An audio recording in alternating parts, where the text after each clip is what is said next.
Hi friends, ಎಲ್ರಿಗೂ ನಮಸ್ಕಾರ. Welcome back to my mini blog. ಇದು ನನ್ನ ಮೊದಲನೇ ವಿಡಿಯೋ. ನನ್ನ ಹೆಸರು ಬಂದುಬಿಟ್ಟು ಪವಿತ್ರ. ನಾವು ಉತ್ತರ ಕರ್ನಾಟಕದಕ್ಕೆ ಬೆಳಗಾವಿ ಜಿಲ್ಲೆ ಹತ್ತನೇ ತಾಲೂಕು ನಮ್ಮೂರ. ಸೊ ಇದು ನಂದು ಮೊದಲನೇ ವಿಡಿಯೋದಾಗ ಗೊತ್ತಿಲ್ಲ ಎಷ್ಟು ಕ್ಲಾರಿಟಿಯಾಗಿ ಮಾತಾಡ್ಬೇಕಾ ಏನು ಮಾತಾಡ್ಬೇಕಂತ ಹೇಳಿ ಏನೂ ಐಡಿಯಾ ಇಲ್ಲ. ಸೊ ಏನೋ ನನಗೆ ತಿಳಿದಷ್ಟು ಮಟ್ಟಿಗೆ ನಾನು ವಿಡಿಯೋ ಮಾಡತ್ತೀನಿ. ಸೊ ಈಗ ಮನೆ ಕೆಲಸ ಎಲ್ಲ ಆಯಿತು. ಸೊ ಇನ್ನು ಪೂಜೆ ಮಾಡೋದದ ನೋಡ್ಬೋದು. ಇವತ್ತು ಸ್ವಾಮಿ ಸಮರ್ಥ ಮಹಾರಾಜರ ವಾರ, ಹಂಗೆ ಶ್ರೀ ಗುರುರಾಯರ ವಾರನೂ ಇವತ್ತೈತಿ. ಹಂಗೆ ನಾ ಗುಡ್ಡಾಪುರ ದಾನೇಶ್ವರಿ ಮಾತಾ ಪೂಜೆ ಮಾಡ್ಬೇಕಂತ ಮಾಡೀನಿ. ಸೊ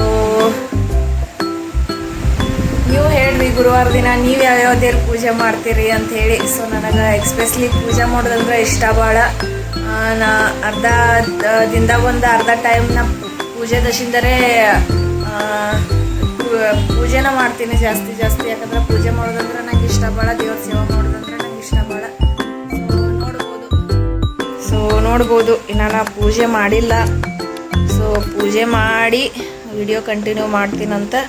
ಸೊ ಹಂಗೆ ಮಾತಾಡೋದ್ರಾಗ ಏನ್ರಿ ತಪ್ಪ ಆದ್ರೆ ಕ್ಷಮಾ ಮಾಡಿರಿ. ಇದು ಫಸ್ಟ್ ಬ್ಲಾಗ್. ಏನು ಮಾತಾಡ್ಬೇಕಂತ ಏನೂ ಐಡಿಯಾ ಇಲ್ಲ.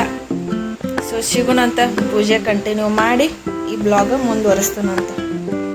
ಸೊ ನೋಡ್ರಿ, ಪೂಜೆ ಎಲ್ಲ ಆಯ್ತು. ದಾನಮ್ಮ ದೇವಿ ಪೂಜೆನೂ ಆಯಿತು, ಸ್ವಾಮಿ ಸಮರ್ಥ ಮಹಾರಾಜರ ಪೂಜೆನೂ ಆಯಿತು, ಹಂಗೆ ಶ್ರೀ ಗುರು ರಾಘವೇಂದ್ರ ಸ್ವಾಮಿಗಳ ಪೂಜೆನೂ ಆಯಿತು. ನೋಡ್ಬೋದು ನೋಡ್ರಿ ಎಷ್ಟು ಚಂದ ಪೂಜೆ ಆಗೈತಿ. ಹಂಗೆ ಈ ಕತಿ ಮುನಿಗೆ ಓದ್ಬೇಕಾ ಅಂದ್ರೆ ಸಂಜೆ ಮುಂದೆ ಓದ್ಬೇಕಾ, ಗೋಧೂಳಿ ಸಮಯದಲ್ಲಿ ಓದ್ಬೇಕಂತ ಬುಕ್ಗಳು ಕೊಟ್ಟಾರ. ನಾನೇನು ಇದು ಫಸ್ಟ್ ಟೈಮ್ ಅಲ್ಲ, ಇದು ವ್ರತ ಮಾಡೋದು ಸಾಕಷ್ಟು ಬಾರಿ ಇದು ವ್ರತ ಮಾಡೀನಿ. 1-2-3 ವರ್ಷದ ಹಿಂದೆ ಮಾಡಿದ್ನಿ. ಸೊ ನೋಡ್ಬೋದು ನಮ್ಮ ಮನೆ ಜಗಲಿ ಸಾಣ್ತೈತಿ. ಟೇಬಲ್ ಮೇಲೆ ಇಟ್ಟು ಪೂಜೆ ಮಾಡ್ತೀವಿ. ಸೊ ಅಷ್ಟಂಗೆ ಕ್ಲಿಯರ್ ಆಗಿ ಕಾಣವಲ್ದು, ಯಾಕಂದ್ರೆ ಫ್ರಿಜ್ ಐತಿ ಇಲ್ಲಿ. ಫ್ರಿಜ್ ಇರೋದ್ರಿಂದ ಕ್ಲಿಯರ್ ಆಗಿ ಕಾಣಂಗಿಲ್ಲ. ಸೊ ಸ್ವಾಮಿ ಸಮರ್ಥ ಮಹಾರಾಜರ ಪೂಜೆನೂ ಆಯಿತು. ಸೊ ಇನ್ನು ಅವ್ರ ಸೇವಾನು ಮಾಡೋದೈತಿ, ಹಂಗೆ ದಾನಮ್ಮ ದೇವಿ ಕತಿನೂ ಓದೋದೈತಿ. ಸೊ ಒಂದು ಬುಕ್ ಸಿಗ್ತೈತಿ ನಿಮಗೆ, ಗುಡ್ಡಾಪುರ ಒಳಗೆ ಸಿಗ್ತೈತಿ. ನೋಡ್ಬೋದು ಈ ಥರ ಬುಕ್ ಸಿಗ್ತೈತಿ. ಇದ್ರಾಗ ಆರತಿ ಮತ್ತು ದೇವಿದ ಕತಿ 5-6 ಕತಿ ಅದಾವ. ಸೊ ಪ್ರತಿ ವಾರ ಒಂದೊಂದು ಕತಿ ಓದ್ಬೋದು. ಪೂಜೆ ಮಾಡೋದು ಏನು ಭಾಳ ಟಫ್ ಏನಿಲ್ಲ, ಭಾಳ ಸಿಂಪಲ್ ಐತಿ. ಯಾರು ಭೀ ಮಾಡ್ಬೋದು. ಹಂಗೆ ಒಂದೊಂದು ಕತಿ ಒಂದೊಂದು ವಾರ ಓದ್ಬೋದು. ಆಮೇಲೆ ಆರತಿ ಐತಿ, ಆರತಿ ಅನ್ಬೋದು. ಮತ್ತು ದೇವಿದ ಅಷ್ಟಕ ಐತಿ. ಸೊ ದೇವಿ ಅಷ್ಟಕ್ಕೂ ಅನ್ಬೋದು.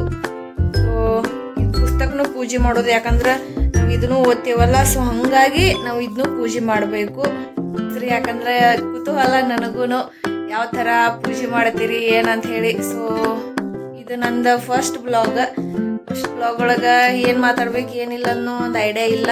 ಸೊ ನಂಗೆ ತಿಳಿದ ಮಟ್ಟಿಗೆ ನಾನು ಮಾಡತ್ತೀನಿ. ಸೊ ನೋಡ್ಬೋದು ಇದು ನಮ್ಮ ಮನೆ. ನನ್ನ ಬ್ಲಾಗ್ ನೀವು ಎಲ್ಲಿಂದ ನೋಡತ್ತೀರಂತ ಹೇಳಿ ನನಗೆ ಕಮೆಂಟ್ ಮಾಡಿ ತಿಳಿಸ್ರಿ. ಯಾಕಂದ್ರೆ ನನ್ನ ಬ್ಲಾಗ್ ಎಲ್ಲೆಲ್ಲಿ ಯಾರ್ಯಾರು ನೋಡತ್ತಾರಂತ ನನಗೂ ತಿಳ್ಕೊಬೇಕನ್ನೋ ಕುತೂಹಲ. ಸೊ ಇದು ಮೊದಲನೇ ವಿಡಿಯೋ ಆಗಿರೋದ್ರಿಂದ ಜಾಸ್ತಿ ಯಾರು ನೋಡಂಗಿಲ್ಲ, ಜಾಸ್ತಿ ಮಿನಿಟ್ ಇಟ್ರೆ. ಆ್ಯಂಡ್ ಹಂಗೆ ಸಬ್ಸ್ಕ್ರೈಬು ಮಾಡಿರಿ. ಯಾಕಂದ್ರೆ ನಮ್ಮಂಥ ಹೊಸ ಕ್ರಿಯೇಟರ್ಗೆ ನಿಮ್ಮ ಸಬ್ಸ್ಕ್ರೈಬ್ ಮತ್ತು ಒಂದು ಲೈಕ್, ಒಂದು ಕಮೆಂಟ್, ಒಂದು ಮೋಟಿವೇಶನ್ ಕೊಡ್ತೈತಿ. ಯಾಕಂದ್ರೆ ಈಗೀಗ ಸ್ಟಾರ್ಟ್ ಮಾಡೀವಿನ. ಮತ್ತು ನನ್ನ ಬ್ಲಾಗ್ ಒಳಗೆ ನಿಮಗೆ ಏನೇನು ಸಿಗ್ತೈತೆ ಅಂತಂದ್ರೆ, ನಾವು ಎಕ್ಸ್ಪೆಷಲಿ ಹೌಸ್ ವೈಫ್ ಅದೀನ. ಸೊ ನನಗೆ 2 ಮಕ್ಳು ಅದಾವ, ನಮ್ಮ ಮನೆಯವರು ಡ್ರೈವರ್ ಅದಾರ. ಮತ್ತು ನನ್ನ ಬ್ಲಾಗ್ ಒಳಗೆ ನಿಮಗೆ ಏನೇನು ನೋಡೋಕೆ ಸಿಗ್ತೈತಪ್ಪ ಅಂತಂದ್ರೆ, ನನಗೆ ದೇವ್ರ ಗುಡಿಗಳಿಗೆಲ್ಲ ಹೋಗೋಕೆ ಭಾಳ ಇಂಟ್ರೆಸ್ಟ್. ಸೊ ನಾನು ಎಲ್ಲೇ ಟೂರಿಗೆ ಎಲ್ಲೇ ಹೋದರೂ ನಮ್ಮ ಮನೆಯವರೆಲ್ಲ ಸೇರಿ ನಾವು ಜಾಸ್ತಿ ದೇವಸ್ಥಾನಕ್ಕೆ ಟೂರ್ಗೆ ಹೋಗ್ತೀವಿ. ಸೊ ನನ್ನ ಬ್ಲಾಗ್ ಒಳಗೆ ನಿಮ್ಗೆ ಸ್ವಾಮಿ ಸಮರ್ಥ ಮಹಾರಾಜರ ಸೇವಾ ಯಾವ ಥರ ಮಾಡೋದು ಅಂತ ಹೇಳಿ ನೀವು ಕಮೆಂಟ್ ಒಳಗೆ ಕೇಳಿದರೆ ನಾನು ಹೇಳ್ತೀನಂತ ಯಾವ ಥರ ಮಾಡೋದು. ಅದು ಬ್ಲಾಗ್ ಸಿಗ್ತೈತಿ. ಮತ್ತು ನನ್ನ ಡೈಲಿ ಬ್ಲಾಗ್ಸ್ ಬರ್ತಾವ. ಮತ್ತು ನಾ ಟೇಲರ್ ಅದೀನು. ಸೊ ನನ್ನ ಮಕ್ಕಳಿಗೆ ಸ್ಕೂಲಿಗೆ ಹೋಗ್ಯಾರ, 2 ಗಂಟೆಗೆ ಬರ್ತಾರೆ ನನ್ನ ಮಕ್ಕಳು. ಹಂಗೆ ಅತ್ನಿಯವ್ರು ಯಾರೇ ನೋಡ್ಲತ್ತಿದ್ರಂದ್ರೆ ಕಮೆಂಟ್ ಮಾಡಿರಿ. ಯಾಕಂದ್ರೆ ನನಗೂ ಒಂದು ಇಂಟ್ರೆಸ್ಟ್, ಅತ್ನಿ ಒಳಗೆ ಎಷ್ಟು ಮಂದಿ ನೋಡತ್ತಾರ ನಮ್ಮ ಬ್ಲಾಗ್ ಅಂಥೇಳಿ. ಹಂಗೆ ಸಪೋರ್ಟು ಮಾಡಿರಿ. ಯಾವ ಥರ ಏನೂ ಐಡಿಯಾ ಇಲ್ಲ. ಸ್ಟಾರ್ಟ್ ಮಾಡೋದಂದ್ರೆ ಸ್ಟಾರ್ಟ್ ಮಾಡೀನು. ನಾನು ಬ್ಲಾಗಿಂಗ್ ಯಾಕೆ ಸ್ಟಾರ್ಟ್ ಮಾಡ್ಕೊಂಡೆಪ್ಪ ಅಂತಂದ್ರೆ ನನಗೆ ಇಷ್ಟ.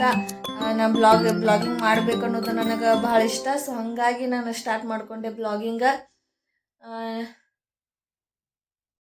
ಮತ್ತು ನನ್ನ ಬ್ಲಾಗ್ ಒಳಗೆ ಏನ್ರಿ ತಪ್ಪಾದ್ರೆ ಕಮೆಂಟ್ ಒಳಗೆ ತಿಳಿಸ್ರಿ. ನೋಡೋಣ ಏನು ತಪ್ಪಾಗೈತಿ ಏನು ಸರಿ ಆಗೈತೆ ಅಂತ ನೀವು ಕಮೆಂಟ್ ಮಾಡಿರಿ.